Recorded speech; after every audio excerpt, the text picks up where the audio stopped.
Samantala, 59 anyos na mangingisda na lunod matapos tumaob ang sinasakyang bangka sa isang lawa sa Lingayen, Pangasinan. Nakatutok, Russell Simorio.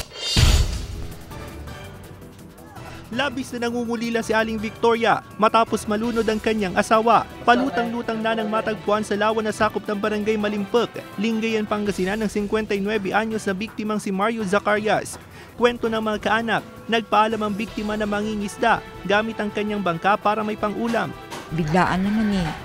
Lagi naman yun siya naglalambat eh, ngayon lang yun siya nangyari. Oo, sabi niya sa akin, minsan daw, masakit daw yung dibdib niya. Ayon sa mga nakakita sa bangkay, posibleng nasa 3 oras pa lang napatay ang biktima ng matagpuan. Sariwa po siya kasi nung nakadapa po siya nakaganyan. Ngayon sabi ko dun sa pamangkin ko, Smon, tignan mo si uncle mo ako, baka may tama siya. Mayroon nga dito, malit lang na ano. Sabi na nga naman ng mga pulis, no, baka naumpog lang kasi inatake ng hika. Sa investigasyon ng pulisya, posibleng inatake ng asmang biktima dahilan para tumaob ang kanyang bangka at mahulog sa lawa.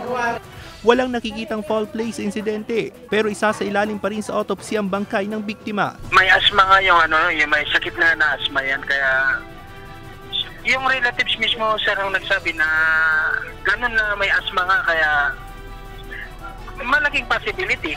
Kasi alam ko may asma siya yun eh. Opo. Kaya naniniwala ko nung hindi siya inano yun.